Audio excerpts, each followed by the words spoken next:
program is designed to educate, inform, and to let you know how governments, state and local, impact our lives.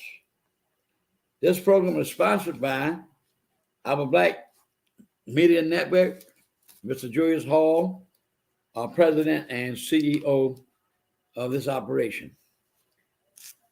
I just want to start tonight. Now, hopefully, I'll be having a few of our candidates who will be in the election for next Tuesday coming, and they're on the way. They're a little late. In the meantime, I will try to talk about some of the issues that are really affecting this country today.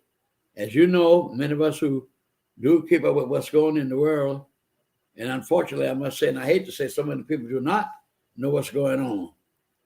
You see things on television a lot of times, but you don't quite understand the meaning of what's going on. Now, you know, we have two wars going on right now. One, and when Russia invaded the country, and the other one is in the Middle East. I want to take just a moment to say something about the Middle East. The country Israel. The country Israel. The Jewish people have suffered many, many years of hardship, bigotry, slavery. You know, they were in slavery for 400 years in Egypt until God, with Moses, brought them out with his mighty hand. And from then on, these people have been chosen by God as his chosen people. Now, a lot of folks go and say, I don't know Jews this, no Jews that. Jews got this, Jews got this. But let me say something. The biggest problem is people do not understand this book right here. This book right here, the Word of God. Some people never pick it up and read it. You never pick it up. You don't read it. You do these things. A lot of times we be doing these things, and we're doing these things contrary to the principles and the Word of God.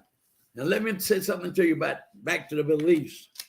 Many, many years ago, the British used to be in charge of the whole area. And the Jewish people, they had no land. So in 1948, first place to go back in the history, God scattered them over the world because of their disobedience for years and years and years and years. But he said in his word that he would bring them right back to the land. Now, what land are you talking about, Grover? Talking about the land when Moses led them out of Egypt, led them to the point where when Moses died and was taken from the world, and Joshua took over, Joshua took them into the promised land, the land we're talking about right now. So when I say that, let me back up with this with the Word of God. Now you just listen. Here's what the Word of God says. In the same day, the Lord made a covenant. God made a covenant with Abram, that was Abraham, saying, unto thy seed. Unto that seed is like, I have children, they'll have children, the other ones have children, unto their seed, unto this day. As they multiplied and had generations of Jewish children, unto your seed will I give this land, from the river of Egypt unto the great river of the river Euphrates. Now, who the Bible said to give that land to? They gave that land to the Jewish people. Now, Palestine, these people were there when the British left these people there when they controlled all that land. But Palestine is not a nation. You know, a country named no Palestine. Those people are just in Palestine. You had a terrible leader, he's dead now, Arafat. He did a lot of trouble for the Jewish people, war after war. But let me show you now how generous the people are as the Jewish people. In 1968, they attacked Israel with a war. There was a general named Moshe Dayan. He's deceased now. But he had already worked out a plan in the event that Israel was attacked. And ladies and gentlemen, when Israel was attacked in 6 or 7 year war, he had his battle plans all set in place. That they captured Syria, they captured Jordan, they captured Egypt, and they captured Lebanon. All those 4 countries who had wanted to destroy Israel since they were started in 1948. The United Nations voted to give them their land. Now, when they had the first scrimmage, Ralph Bunche, a black man, I want y'all to understand this.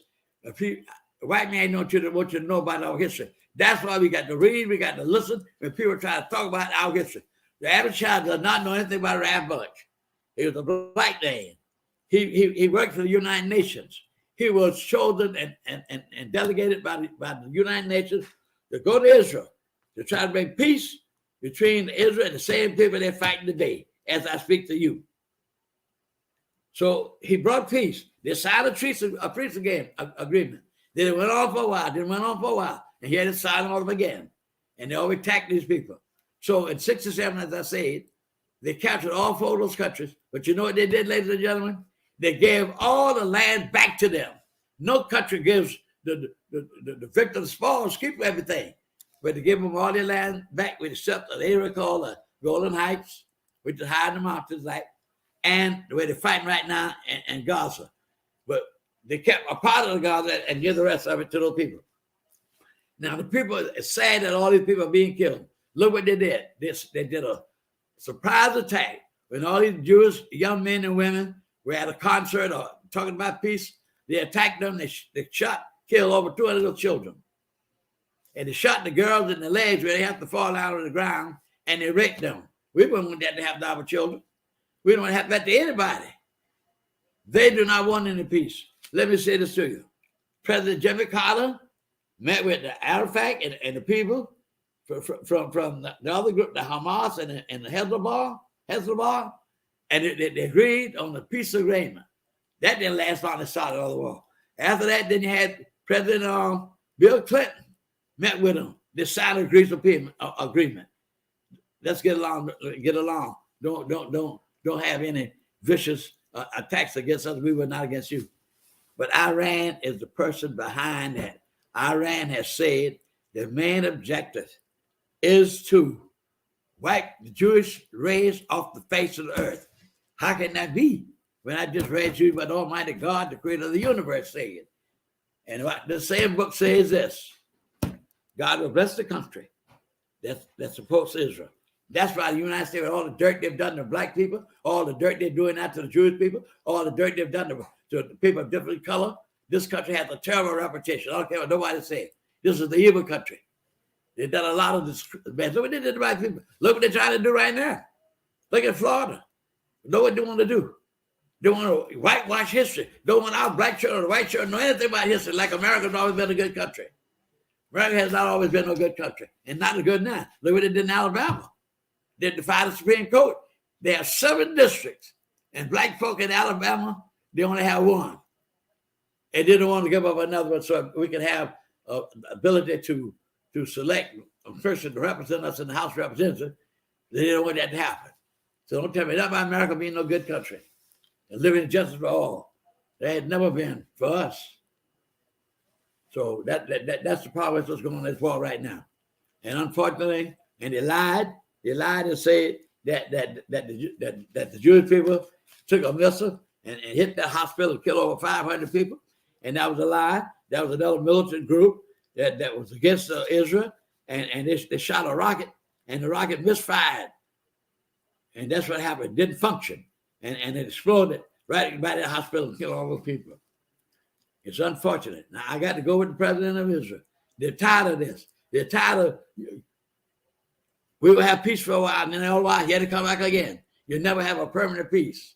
And so they wipe out that Hamas. Unfortunate people go down. War always bring death. Look at the Civil War. 3 days of Civil War around Gettysburg. 3 days. 51,000 men died in 3 days. Wounded or died in 3 days. Because they want to keep me and you and our generation slaves. God wasn't going to put up with this. What kind of God he'll be if he allows us to always be slavery? He'll let everybody suffer. And when you look upon him, then he'll deliver you. And I want y'all to know right now, when y'all hear all this mess on the TV, here's the word of God right here. And I'm going to tell y'all something else. People get mad with me coming around, but I'm going to tell y'all about this homosexual business too. I'm going to tell you what this book right here said about it. About a man and a woman. If you get mad with God, get mad at me, don't get mad with me. You get mad with God, he the one get the inspiration for this word. I'm just telling you what it says. And people do what they want to do. And I'm hoping that Israel will be able to stamp out these people. But that's terrible what they're doing. They don't want these people to exist. Now they're trying to start this in America. Look at the universities. They're picking on the Jewish students. Look what somebody did. Stabbed a little 6-year-old Muslim boy. 6 years old, that's a baby. Stabbed him to death. So that's the condition that we have today, and we will have to do something about it. And I thought I would let y'all know what's going on with this war. And we got Ukraine going on with that war with Russia, invaded that country. So those are two wars we got going on. And some countries of Africa, they having rebellion. Political parties are having rebellion. So it's hell going on all over the world. And you got the people in America hungry. You got the Republicans, the Magna group of Republicans, want to cut Social Security, want to cut Medicare. And ever since President Truman in 1952, when he was president, he took over after the assassination. He took over the country in 1952 after President Eisenhower succeeded him. And when he sent his message to Congress, one of the planks in that message was he wanted to have a national health insurance that every Western country of the world had a national health insurance for their citizens, except America, the greatest and powerful country in the world. And who got it? President Barack Obama was able to get national health insurance. And the Republicans don't like that. They want to cut Medicare. They want to cut Medicaid to the poor people. Some show you what even Georgia was one of them too. I don't think we got to that point yet. The federal government was going to take care of all the expense for Medicaid for 3 years, and then the states would take it over. They didn't want to do that because they'll have to pick up the bill, the tab. But they're taxing people. They're overtaxing people. But the rich folk always get all the benefits. And that's what that needs to happen, is to stop. How does that happen? We have to put people in power that will listen to those people who are unprivileged, like most of the black people and other minorities people are. There's no need for nobody in the richest country in the world for children to go to bed hungry in America. But children do go to bed hungry in America. They do, and that's a shame. We have this article, this paper I was reading right here. World War shortage in food. We have so many children going to bed and hungry in this world. It's unbelievable. I give no bragging on my part, but I give money to 3 organizations that feed children every month. Every month. If you want me to do it the next time I have a meeting, I'll hold up my American Test statement and have it draw the line up on it. I give money to the UNICEF, that's feeding the children. Give money to feed the children. Give money to save the children. I give $25 a month to feed the people right here in Savannah, Meals on Wheels. Just call the city sister, ask Miss Patty, do I do it? People are hungry in this country. People standing on the corner and begging now. I do give money for people begging, holding out hands on it. The lady told me they can do it as long as they are not blocking traffic. But I went to the store the other day, the young white fellows outside, and I used to start giving $2 or $3, but he went in his pocket and took out a pack of cigarettes. And I said, I ain't gonna give him out a dime because I can't support this habit. And he's out there asking people money, and he liked the cigarette. Nobody gave him to him, had to buy them. So you give him money, he go in and buy cigarettes. We can't support this habit. But we have all these problems that we have in this country, and we're gonna have to deal with them. Now we're coming up with a very, very, very important election in 24. And everybody know about this man, Donald J. Trump. And everybody's turning on him now. But like the old saying goes, and Dr. King said this in one of his speeches, truth crushed to the ground will rise again. And they all say another saying was, the truth will out. Now they're turning on Mr. Trump. Or this mess in Georgia, where they call that man and told that man to find him 780,000 votes, whatever it is, so he could overturn Georgia, because Georgia went for Democrats instead of Republicans. And they all lied. And a lot of them turn they're going to be electors. Those are the people that count the ballots and cast the ballots and send them to the vice president of the United States to certify the election.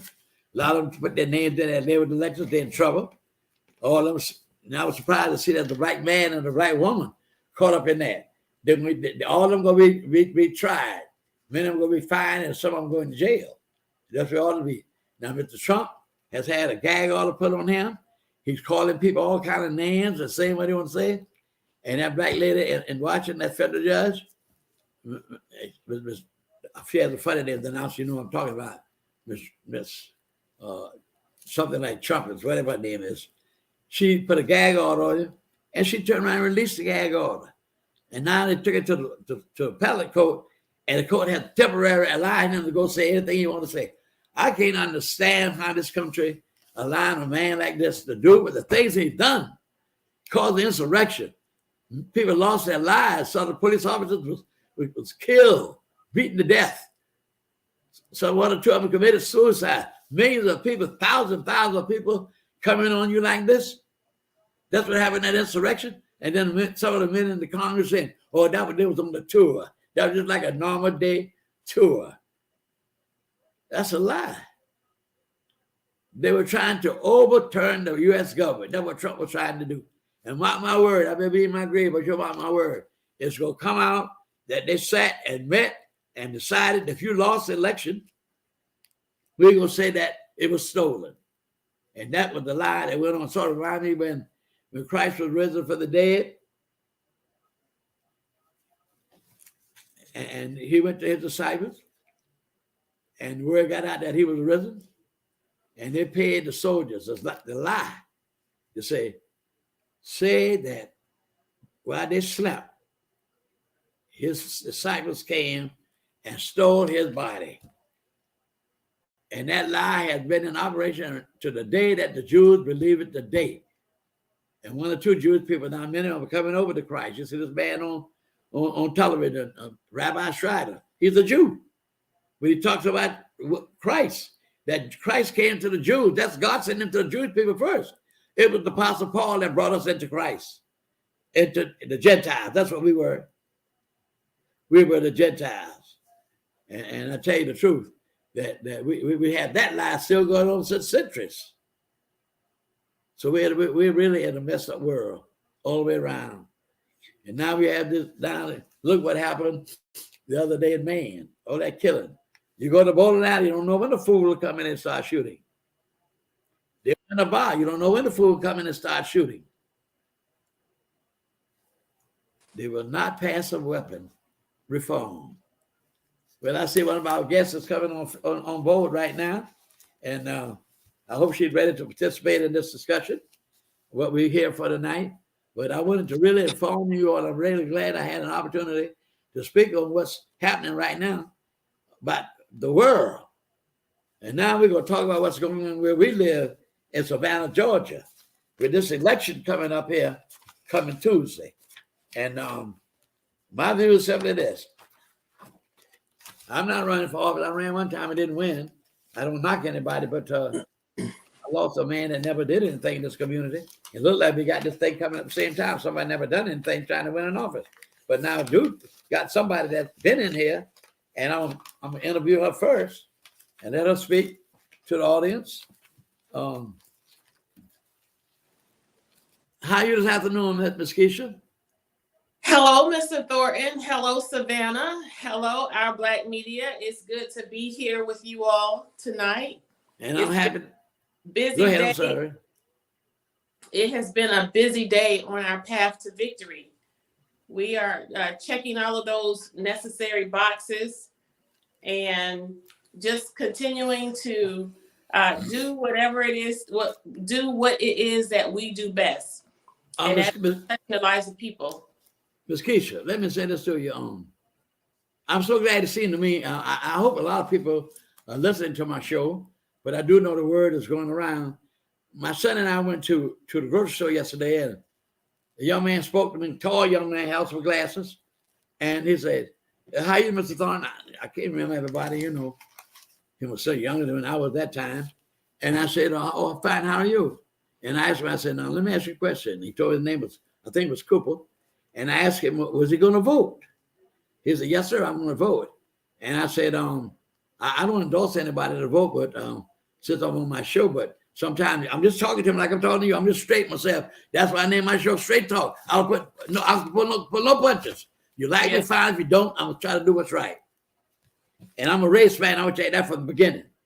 I'm a race man from when I put my life on the line in the 1960s, lying down on Bay Street by that City Hall in the street. Wow. All these sit-ins. Y'all just don't know what we went through during the 60s. People didn't arbitrarily give you the right to sit to a column. We had to demand that. The oppressor never gives you anything. The oppressor will have to fight and demand what you want to get. So I spoke to a young man the other day, and I said, now what I want you to do, son, I want you to be a voter. He said, but son, I'm already a voter. I said, oh, fine, you vote next Tuesday, then I hope. I said, I don't get in your business about who you voting for. He said, these are what he said now. I'm going to tell you like it is. He said, one thing I know, I'm voting for two people, two women. I said, a lot of women are running. What two women you talking about? He said, I'm voting for this lady named Keisha for mayor, and I'm voting for this other lady named Alicia for that post too. I said, both of those are fine women. Both of them done a good job as far as I'm concerned.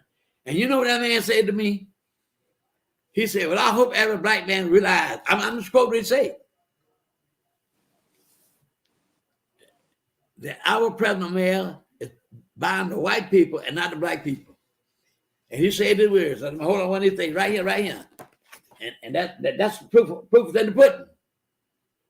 You know what he always said, the proof is in the pudding. So he said, well, I think this lady will do a great job. That's what he said to me. And then, of course, I said, well, I hope you will go ahead and vote your conviction on what you believe.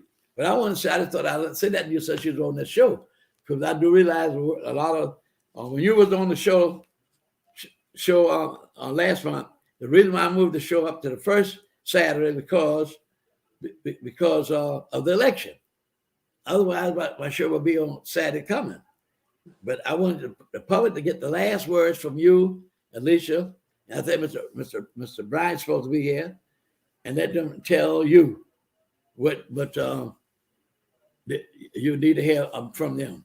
So, Ms. Keisha, if you want to tell us some more things, you were very effective from several calls I got when you was on the show last month. Particularly the mother of my church. She said she couldn't believe all the things that you were saying went on in city government. Now, if you can remember, I kept telling y'all the people did not know. Did I not say that? Yes, sir. Many times. So I'm gonna leave the show for you to tell us the reason why you want the people to vote for you. And I hope Alicia come in here, because I gave the show to y'all tonight, basically. So just give us some points, maybe like you did the last meeting, some things that go down in City Hall that we are not aware of, that we should know what's going on, or what we know during the administration. So you open the house, baby. Go ahead. Well, thank you, Mr. Thornton, for sharing your platform and reserving this special time as we approach Election Day. I want to first respond to something you said with regard to the gentleman you connected with in terms of him acknowledging that the current mayor is not doing anything or doing everything for white people. Well, I submit to you that there are white people that the mayor is not doing anything for either. The fact of the matter is marginalized Black and white working class people have been left out and left behind in this administration. And so to answer your question, less than me wanting to be mayor, it is the need for the city to have a mayor that cares. I just happen to be the most qualified candidate in the race for mayor at this time. And so as I charted my course in 2019, when I declared my candidacy for Alderwoman at Large for post 1 of the city of Savannah, I got up with no political experience, bringing with me my blended experience in serving the community, from working with seniors who were nutrition insecure to youth who were vulnerable and members of gangs, working with the homeless population where I served homeless families with children for 10 years, working with neighborhood mobilization and community organization, as well as working for victims of domestic violence, sexual violence, and child molestation. And so with that blended experience, I saw where I was well suited for local government, not politics. I'm a public servant. I'm not a politician. And so what I brought to City Hall was, along with the mandate I received in 2019, where the entire council, the electorate voted an entire council out and ushered a new council in. And with that mandate, the message was no more business as usual, no more backdoor politics, no more investing in things, brick mortar, but in short order, they wanted more resources into the neighborhoods, and they wanted the investment of the coffers of the city of Savannah to be geared toward flesh and blood, things that people could touch and feel. And in short order, I take that passion with me to City Hall. And the passion I took to City Hall was not what I learned in textbooks at Fort Valley State or Savannah State Universities, but in fact, it came from my own personal experiences growing up here in Savannah, as well as my experience as an executive leader in this city and a frontline worker. And so when I'm making decisions from the desk of the dais at City Hall in our chambers, I'm working from a place of passion based on the work that I've done. And I could not, after 25 years of doing that work, reacting to the worst hurt that citizens of this city face, I had to work now proactively. I was excited to work proactively, I should say, recognizing that I had the ability, garnering the most votes in 2019, only second to Alderwoman Alicia Miller Blakely. That was a strong mandate. That was a strong message from the electorate that said, no more business as usual, no more everyday politics, but they wanted us to do differently and to divert resources in a manner that had never been allocated before. And so we were met with a challenge whereby that goal was squashed by a rule change or an additional rule to the pre-existing charter, as well as the pre-existing rules of council, which consist of a process whereby it now takes 5 members of council to present for discussion, to present for consideration, or to present for ultimate adoption, legislation, an idea, an ordinance, or the voice of the people. It takes 5 members of council to get that to see the light of day.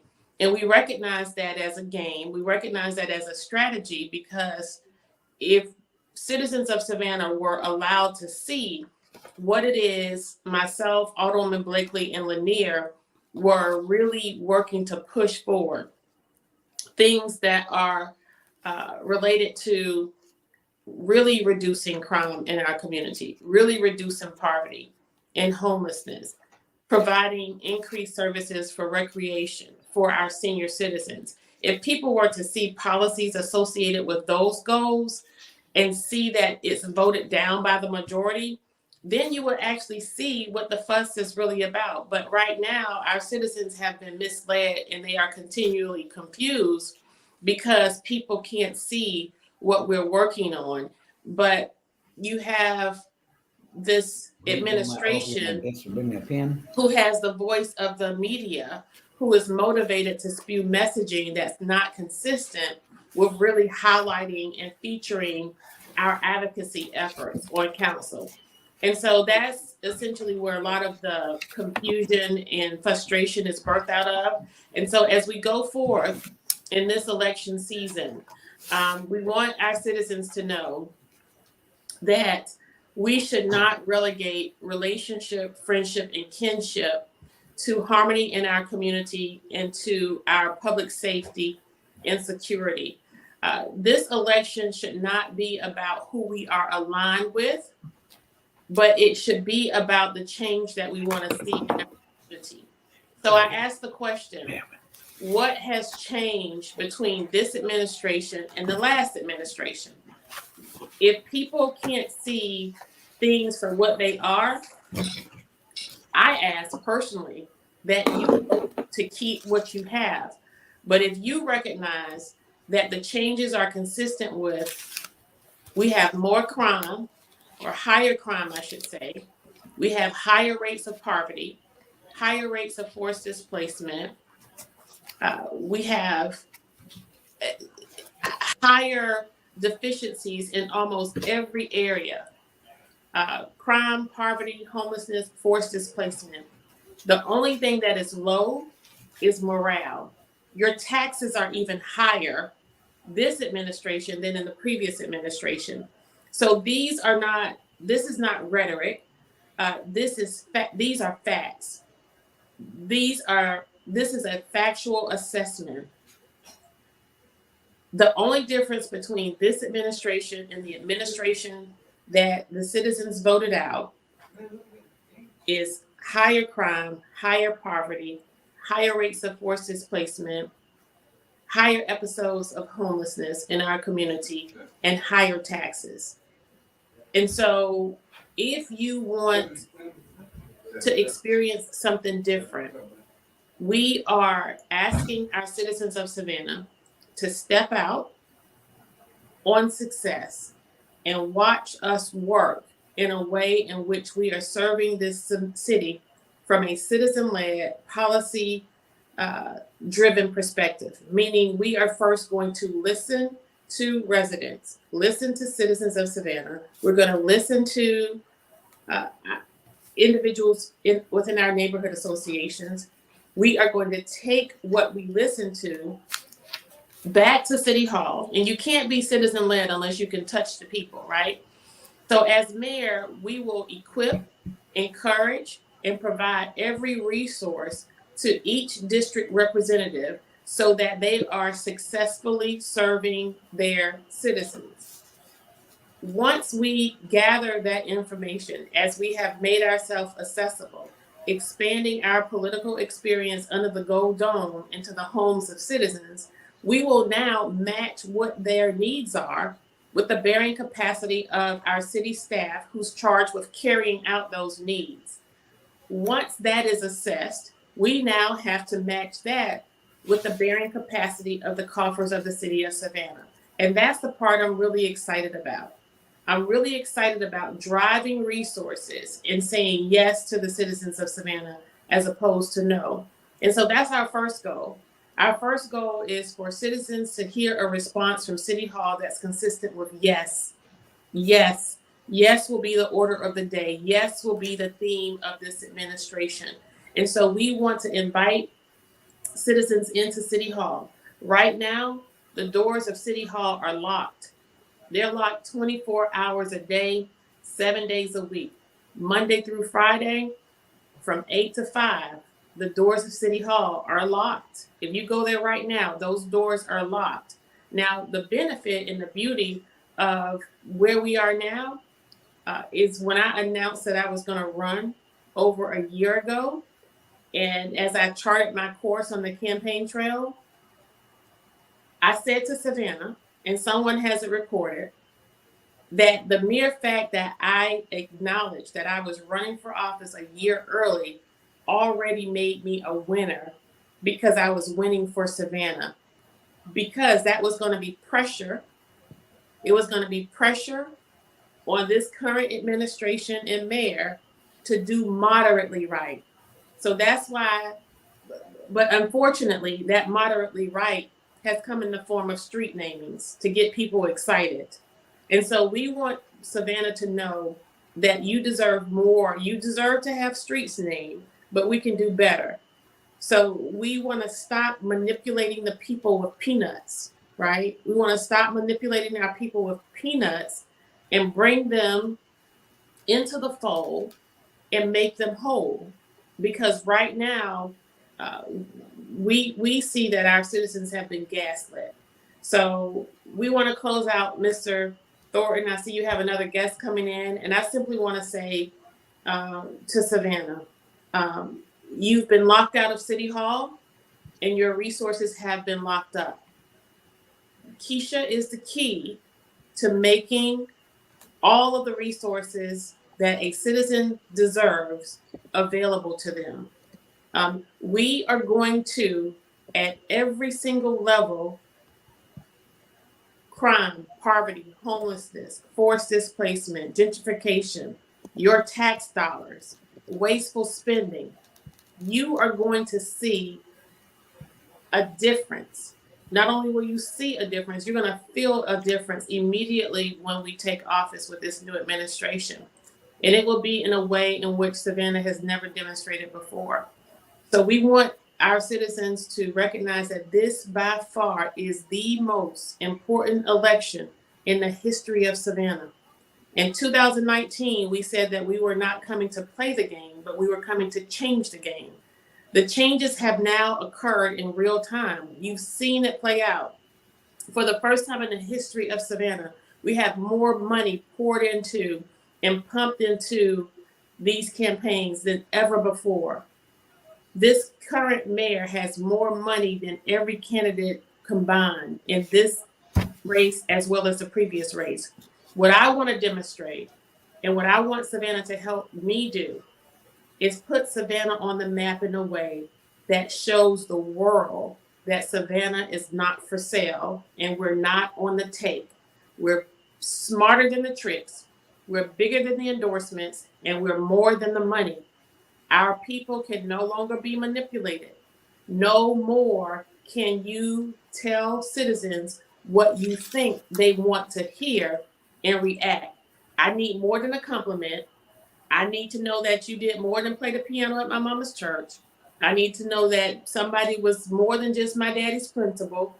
Relationship, friendship, and kinship, when it comes to our harmony and community, and when our public safety, we don't have any allegiance or alliance there. We must take our city back. Very good. Well, I'm glad you came on the show. Yes, sir. Let me ask you two questions. First question I want to ask you was, I don't know whether this is authentic or not. You would have to tell me that some money was sent down to the city. I guess it goes to a certain department in the state, then it filters down to the city. But anyway, that this money came down, and it was for 50 businesses, Mm-hmm. and only one black business got the money. What was the problem with the information? First, was that a true statement? Secondly, was the information dispersed with other black businesses could apply for the money? From what I heard, that they knew nothing about it. You know anything about that? Is that any value to that?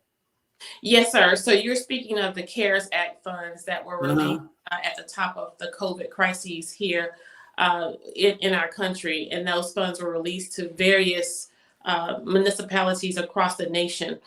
Savannah was one of them. And so the unfortunate occurrence was that money was released to our local SBA, who was charged by this administration to disseminate those dollars.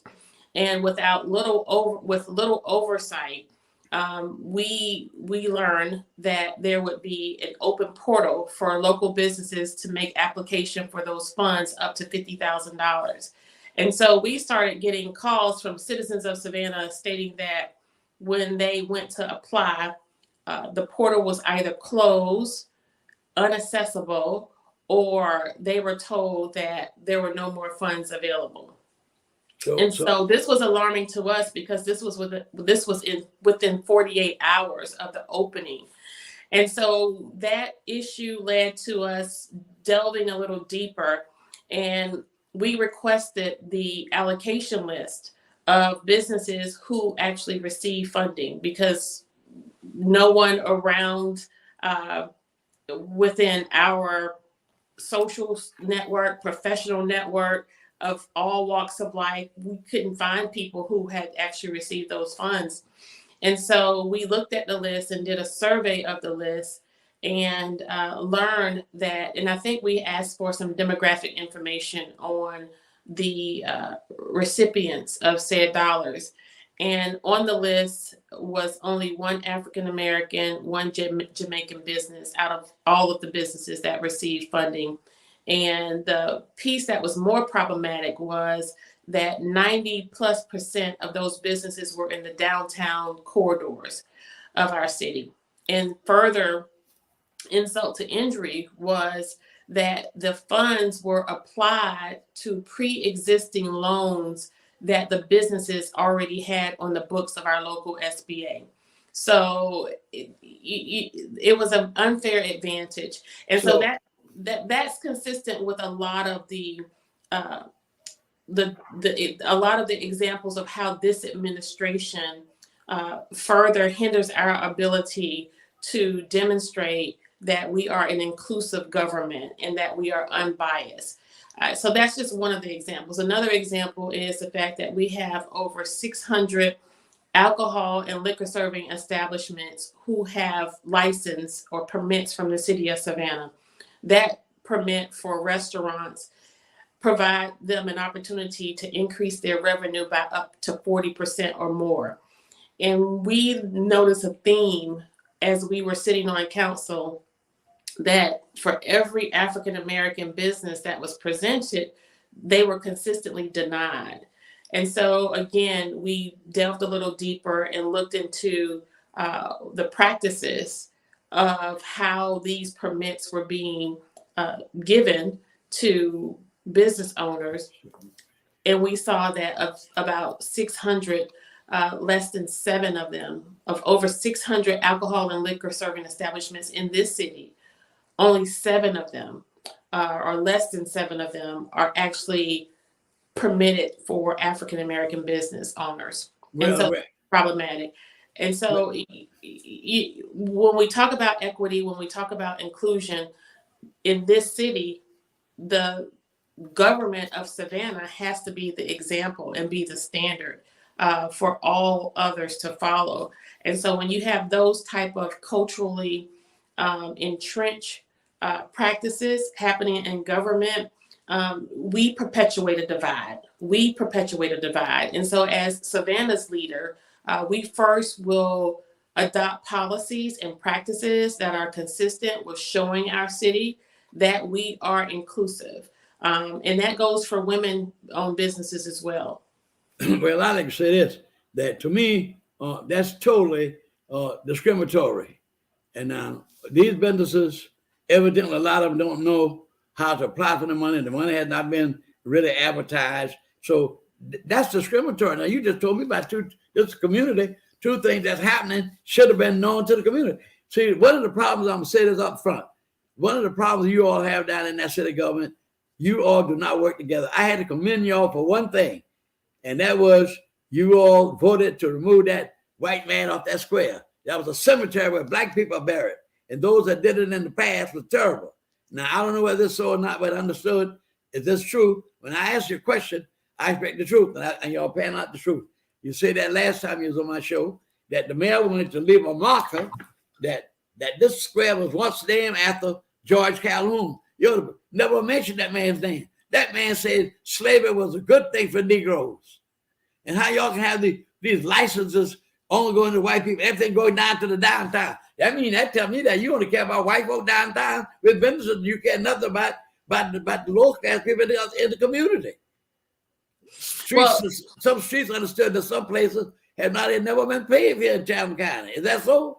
Well, that's an example of when I say the decisions we make as leaders make us appear to be discriminatory, or it makes us appear to have those to exhibit those practices that are consistent with bias and racism even. Well, it sure is. And so what we want to do is we want to make certain that we are not continuing to perpetuate a divide in our community. Sure don't. Because there are several people who are living in this city and who have hearts that are far opposite of what we experience by way of some of the city of Savannah policies. And we don't want people to feel frustrated and aggravated as if they are a part of it just because they are white.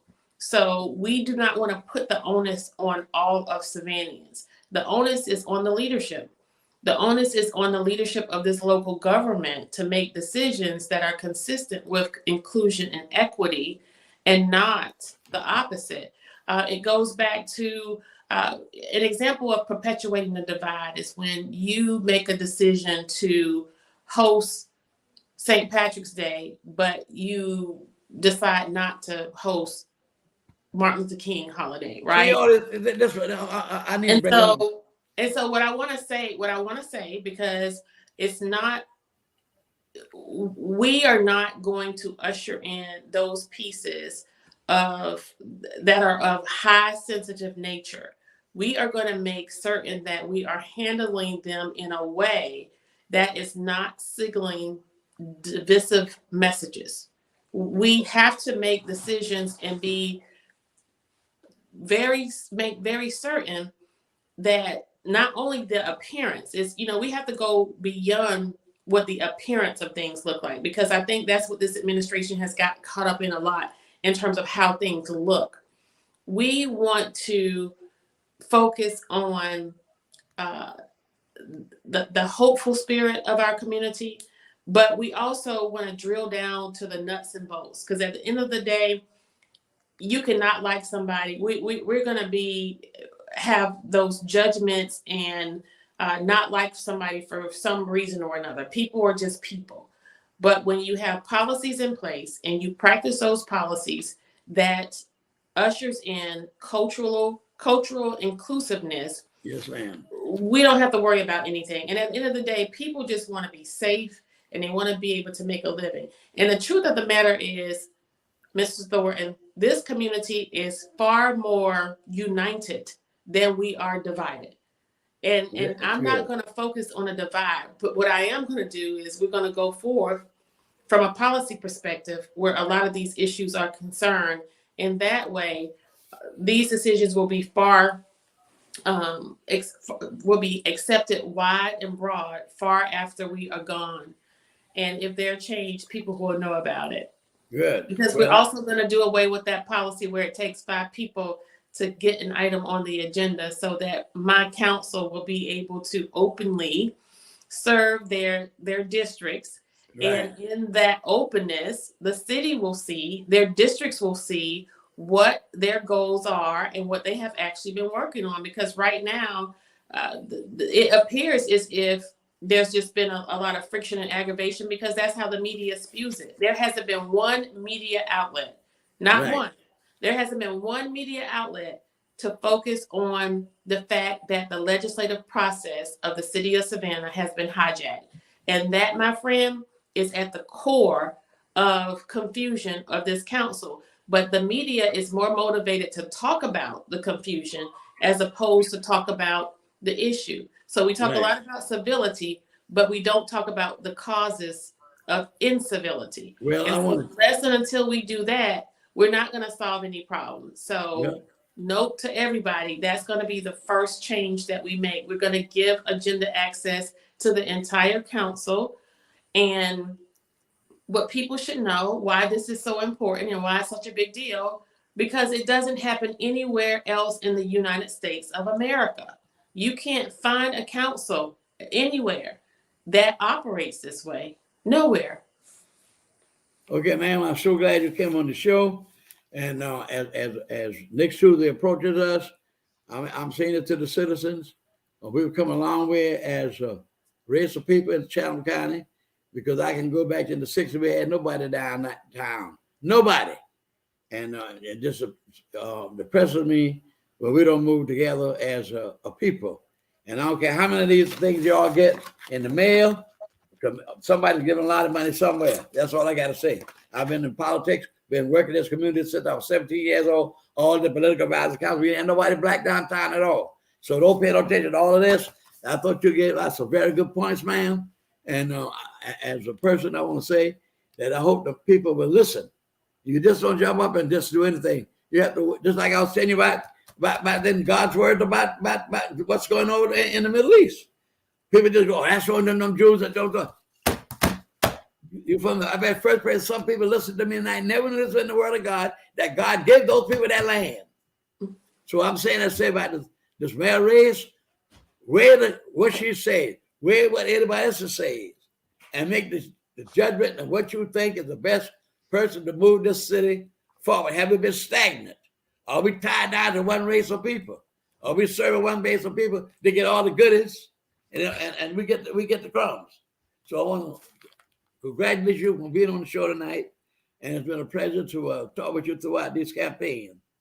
And I wish you much luck and success when you get the results Tuesday night. Well, I know that we will be successful. If I didn't think I could win this race, I wouldn't be in this race. And so thank you. Ultimately, I want the citizens of Savannah to know that this has never been personal for me, and it's never been political for me. It's always been about the people.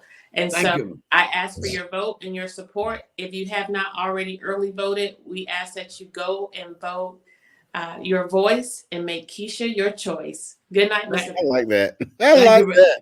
Thank you very much. Thank you very much.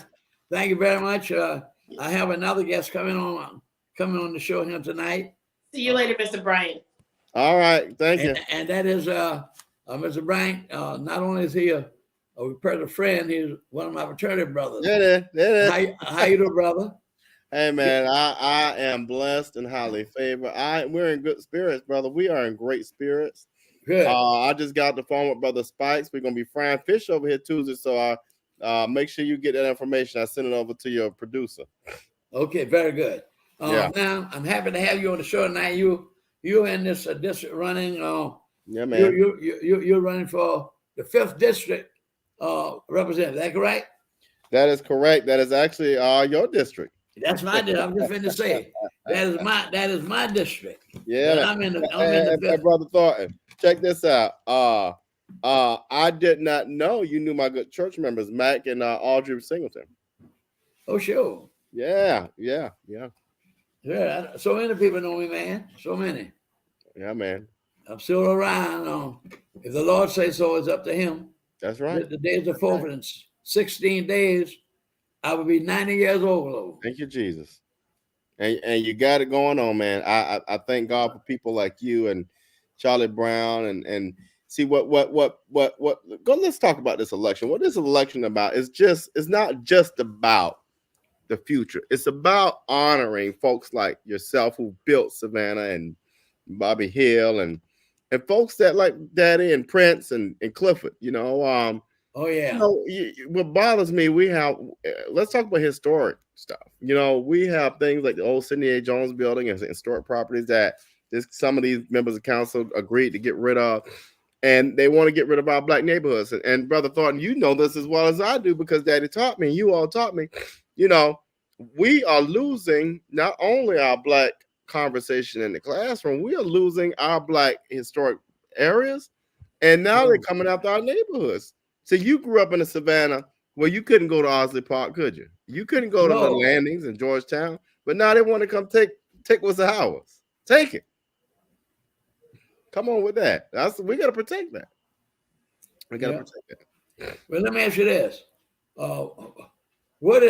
Give me one or two of your main goals that you would like to effect and make change on. There's something that opposite what you think ought to be opposite in the right direction. Yeah. So I have two different things. I'm an educator by trade, so we have outcomes. So over in 4 years, I want to have certain outcomes, and overarching things are, and I'll give you two arching things, and then I'll give you goals. But the two overarching things that I think are most important for the audience is to understand that we're going to protect our community, and that means from gentrification and developers. We're growing too fast and too quickly without a lot of thought, and that means we are impacting the environment. We're impacting flooding. We're impacting people's lives. We're impacting a whole lot of things without thinking and slowing down. So that's the first thing. The second thing is making sure that what is said out in the open is said behind closed doors and the advocacy matches.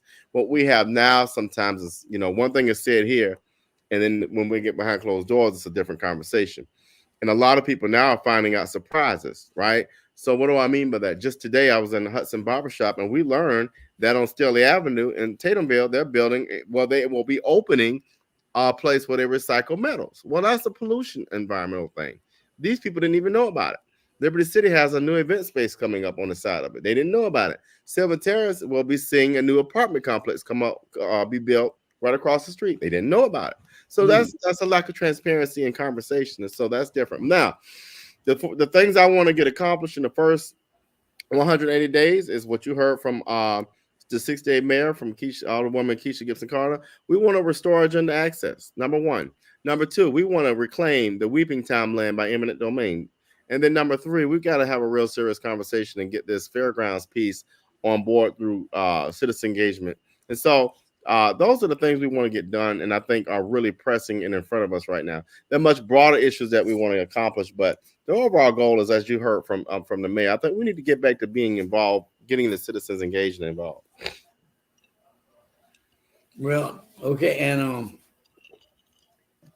so those are the main things that in your campaign that you want to achieve. Anything special? Those are the main. Those are some of the Well, and that's going to be our first 180 days of goals. But overarching is one of the things I've noticed about the 5th district that I've learned since traveling is that people feel they're tired. They're tired of hearing the same old rhetoric. They're tired of the begging for 4 more years, and then 12 years later, what do we have to show for it? In fact, somebody brought it to my attention that even in our district, we don't even have what I call a comprehensive grocery store. What I mean, so like a Publix or a real Kroger's. We have a red and white, but that's only on one section of town, and it's not comprehensive. And then the choices there are not really good. So what are the amenities and services that we have after all this time? And so I think we have a greater opportunity to, one, protect our environment, place value on it, and then resource it through collaborations. And so even the saddest thing I've seen, and I definitely want to have this conversation quickly, is the issue of poverty. I live over here by Highway 17, where we see a number of hotels where we have young children and families in hotels in the middle of a drug-infested area. That's problematic. So poverty is at an all-time high. Matter of fact, the 5th district has the most poverty in the city, with 3 neighborhoods as the most poorest in the county. Well, I didn't know that. I got to find out. Oh my God. And that's the reason why right there, Charlie Brown. You can say what you want to say. We got to get these people out the vote, man. That's why I'm here tonight. Yeah. We got to get these people out the vote. I was just giving you compliments, Mr. Brown. And we started with talking about gentlemen like yourself. Real good. That's a key.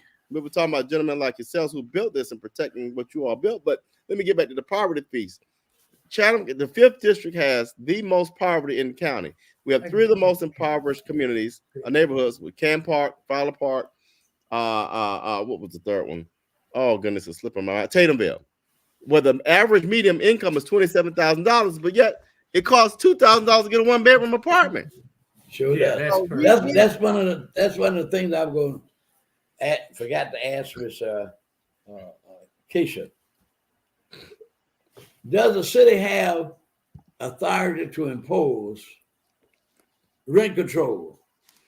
It's ridiculous the way it's ridiculous the way they're charging for rent. Pool is going off the rail. A friend of mine was paying $2,000 a month for rent a house. That's correct. One friend of mine started for $1,000, and she came up for work one day, and there was a letter in the mailbox, and she opened it. The rent had going up $200. They're doing what they want to do, and the people in charge of the government doing nothing about it. They can't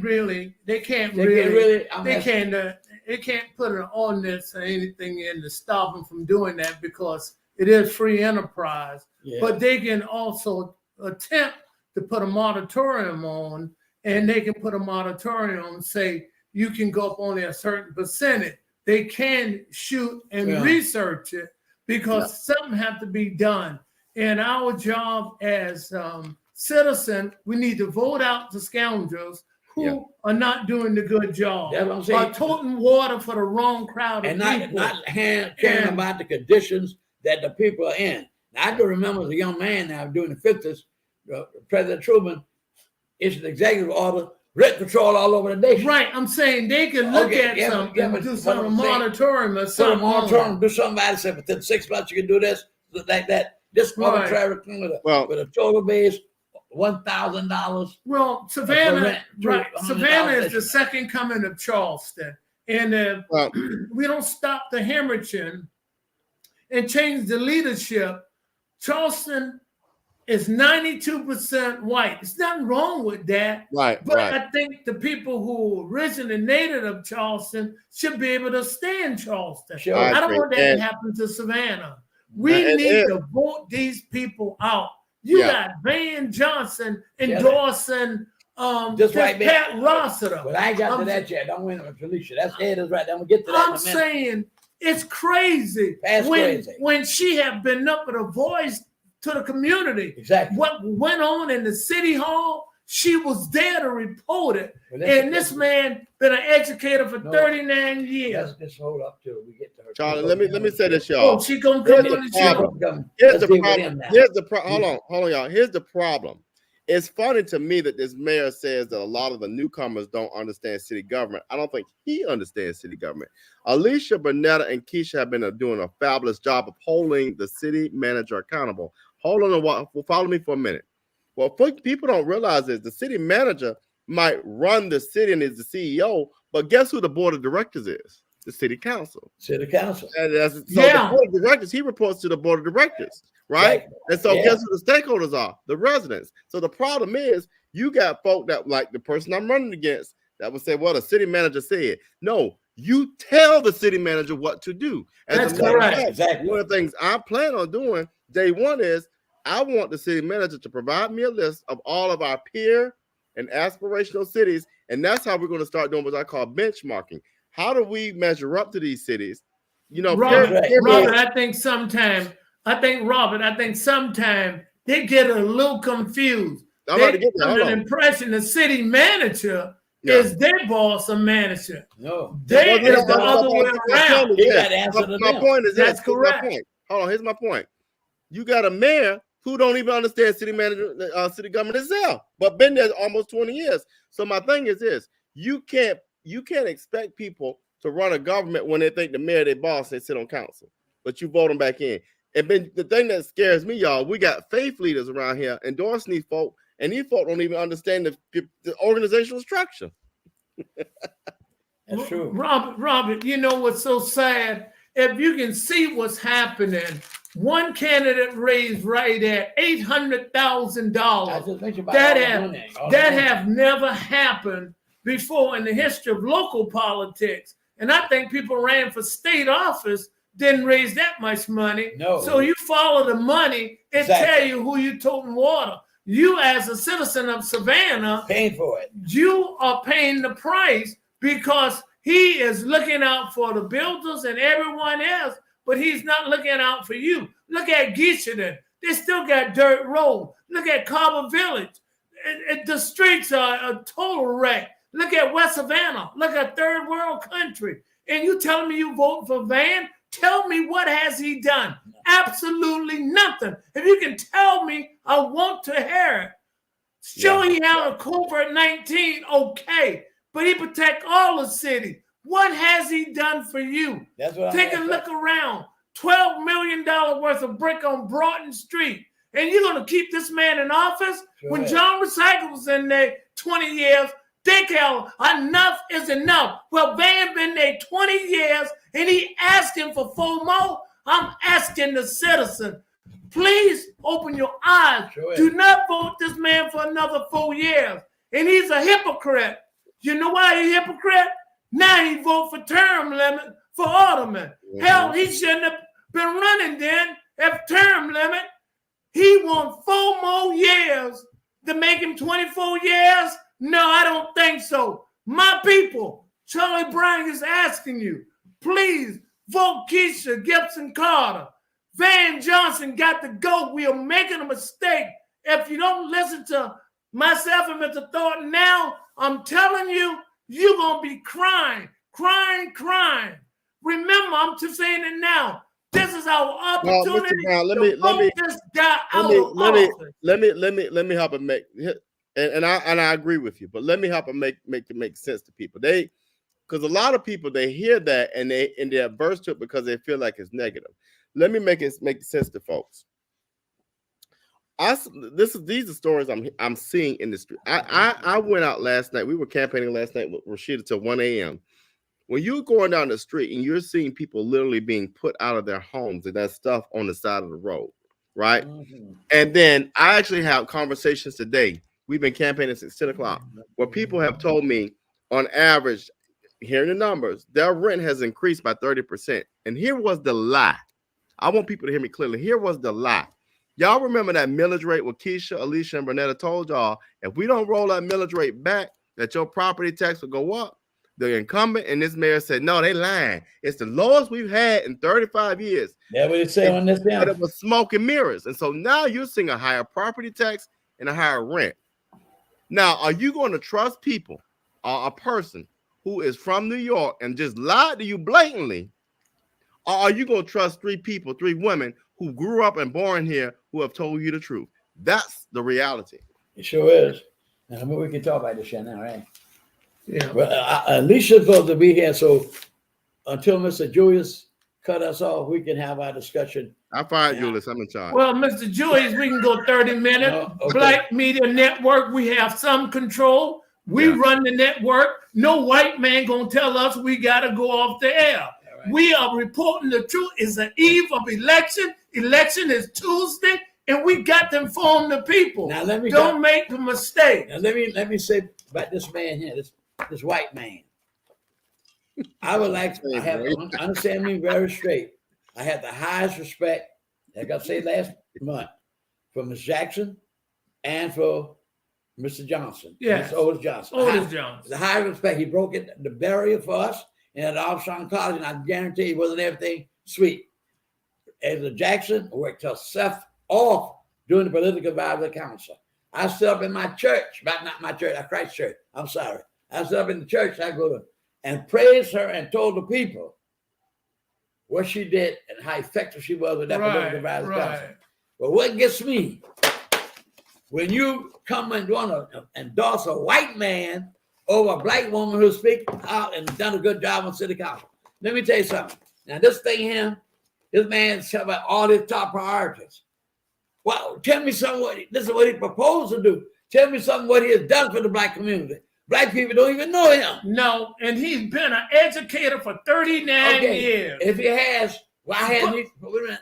If he's been an educator, if I were he, I would say, look, I used to be an educator, and I'm telling you this here, I would never let them take away teaching black history to black children and the children of this country. He should have stand up for He that. ain't open his mouth about that. No, he he used to talk didn't. about what do you want to do. Don't tell me what you want to do. Tell me some things you've done for black people. Hold on, Black people don't even know it. That's correct. You got the white black man pushing the Negro, That's pushing him. correct. That makes me angry. That really gets to make me angry. Where we fought for civil rights for black people, didn't have a office, couldn't do it. They wasn't even on a board in this city. That's right. Wasn't even on a board. I was the first African American chairman of the Board of Public Health, but right there, but that was in '92. What about all the years preceding '92? May I jump in? May I jump in? Let me tell y'all. Let me show you. Hold on. I despise a black person. If unless Miss Lisa was no good, I told her to sit here last month. Even if she wasn't, no, and she great people. Even if she wasn't, you don't. I will vote you out. I'm not gonna put no white man. And I don't know that Miss Jackson voted this white woman that beat that boy for 162. Right. I don't understand her changing like that. One of the things that concern is that Alethea Blakely have been one of the greatest communicators In that city from council. City Hall Sure in the is. history. I've been doing political stuff for 45 years. There have been no alder person, no mayor, Speak out, ain't no never heard. one come up and let the people know what's going on And at then City you go Hall. turn around and vote. And all people, and this man say, Don't know nothing "Oh, about black I've people." been an educator." Wait, He do no education. Yeah. I've listened to him I talk, don't give a damn but what he he do knows. not know how to govern the government when it comes to the other person like No, we Alethea got- Blakely. Oh, yeah, but We got- Where's the bell? even with that, Brother Brian, even with that, being an educator, I was an educator, but I was out in politics and all that. But I'm just still saying, what has this white man, the average black man person, don't even know who this man is? No. Well, let me finish, y'all. Let me say this. I'll let you speak. Okay. This is one of the key things in the playbook of the white man. he'd get a black person, 2 or 3, who very respected in the black community, who's known and said, get them to endorse him. And because Mr. Johnson endorsed him, he said black folks need to vote for him because Mr. Johnson endorsed him. Heck no. Mr. Thornton, two things I took can't place. stand that. Black. Two things took place.